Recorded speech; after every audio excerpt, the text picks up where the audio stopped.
Hello and welcome to the Sussex Smuggler. I'm Captain James Bollinger, and today we're an absolute treat for you.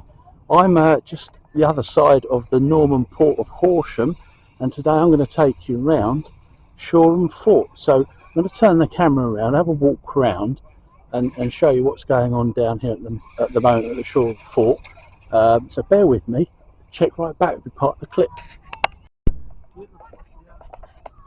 And this is the Shoreham Fort down here at the Norman Port of Shoreham, and as you can see, it's undergoing a bit of renovation at the moment, but well worth a visit to tell you the truth, because built in 1857 against the deterrent of Napoleon. That's not to be mixed up with the Napoleon III, and his threat to invade Britain at the time in 1857, and across the south coast they built these forts to defend the south coast against a possible invasion, more invasions. This is a similar design to the one you can find at Littlehampton, although this is slightly younger, and they took a lot of the design faults away with them.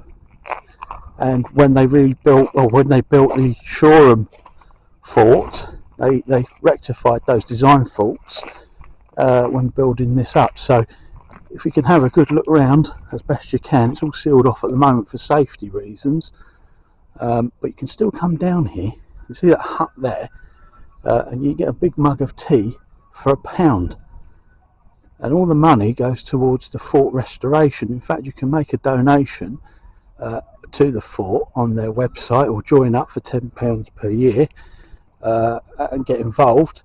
It's something worth restoring, because obviously with its history and of defending the south coast and filming as well, apparently it's very famous for filming down here, from none other than Nicholas Lyndhurst's grandfather. In the 17th century, the French sailed across the English Channel in the distance and up the River Adur here, and raided the port of Shoreham. So it prompted a question as to why Shoreham Port, at the time which was important, a principal port, was left undefended. But it took, as I said earlier, until 1857 for the government to act, with the Royal Engineers starting work and building Shoreham Fort. So here we are. Be careful if you ever do visit. You've got a steep incline into the moat to have a look at these bastions. I'll be taking my step very carefully down here. So they wouldn't necessarily, of course, be full of water, but if you're an invading army, this is what you'd come up against, as well as probably the big guns mounted up there. So you've got these bastions here. You can see right in there, a bit closer, that a firearm could be put through there, the other side to face you, take you out, shoot you. Complete fortification. And up there, the same, of course. That's if, of course, you got that close. If these were totally designed to be impregnable. I do like the old brickwork that they've used. Something you see as well with the shingle concreted into buildings on the south coast across Kent and Sussex. You can see in there, there's where the main guns would be mounted all the way up there. So you'd have to breach this wall or get over it, and then you'd have a very steep climb in there to get to take out the main guns. So no mean feat, to say the least. You've got this moat that stretches right round the whole of the fort down there, and the length of the length of the wall. Of course, you'd have to get over that under sniper fire. Quite something, I'd say.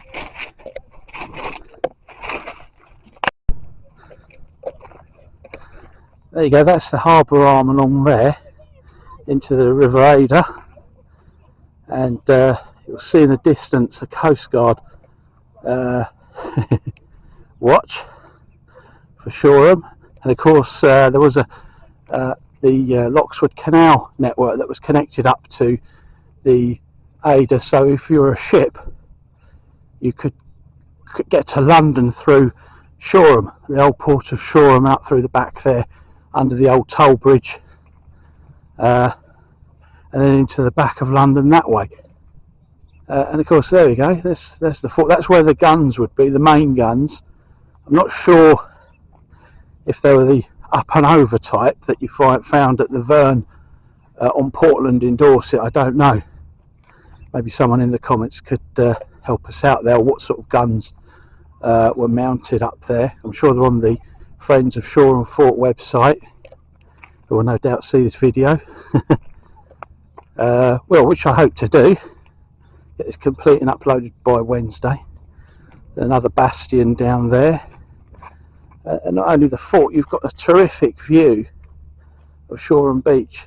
Kind of reminds me of Dungeness in some respects, and I think it's probably created from the same 12th century storm that pushed all the shingle up and created a dam so that the local area wouldn't flood. Well, not the local area, but across Sussex and Kent at least. But look, we'll continue our walk around. Another bastion down there. I'd imagine where I just walked down on the front of the fort down there, it was probably that deep when it was built, because that was towering over me, that wall. So it might have raised a bit in time, or the wall may have sunk, I don't know. But certainly very intimidating. It'd be very hard to get across. I mean, if you look there, some wear and tear damage by the looks of it on the outer fort wall. Looks like that's collapsed. And of course, something else they've got to find funding for. As I said, you can find their membership details online, £10 a year, or you can just donate whatever you can afford as well, or just come down, buy a cup of tea. It's a generous mug of tea, by the way, and have a walk around what you can at the moment. Bring your camera, bring your dog, perhaps. Bring a picnic. We've got a terrific beach here, very quiet and secluded. You may not be able to see the sea, but there's a mist coming in because the shingle on the beach is that wide, which of course any potential invading army would have had that dilemma if they'd landed to take the fort out. They'd have had to come across the shingle, which has ditches in it and dikes, if you like. So very difficult, and a strategically placed fort, placed since the 17th century French raid that took place, a little bit late if you ask me, for such a principled fort, but nonetheless it's here. So well worth a visit, a great walk. But just pan round, you'll see here, walk up a bit closer, you'll see a boardwalk that's been made by the local authorities, so you can now walk with ease down Shoreham Beach instead of having to trudge across the shingle. But there's a gun there in the distance, you can see. Not sure if they're original, but I confess to be no expert on this place. It's just of a local interest really, and needs some promoting. So if you're watching the channel, like, comment, subscribe. No doubt I've made some mistakes, so please let me know in the comments section what I've said and not said. A wonderful building to come and have a look at. Hopefully one day it will be open and up and running as it should be. Parking's really cheap here, something like £60. So £60, beg your pardon, 60 pence an hour. Yeah, no, it's very doable. In the distance there you can see Shoreham itself. You can get over by the footbridge, do a right at the Longshore pub roundabout if you're coming from Worthing, do a left if you're coming from Shoreham itself, and you'll find it. So there you have it, Shoreham Fort. Thank you. Yeah, thank you for joining me on this short trip around Shoreham Fort. Remember to like, comment and subscribe to the Sussex Smuggler. Of course there's the blog, sussexsmuggler.co.uk. So yeah, again, like, subscribe onto the channel. Big shout out to all the people, all the pirates that went down to Brixham the weekend just gone, the sweeps at Rochester Festival, and the Green Man festivities at Hastings. So look to see you soon. I hope you enjoy the video, and thanks for watching. Cheerio. Bye.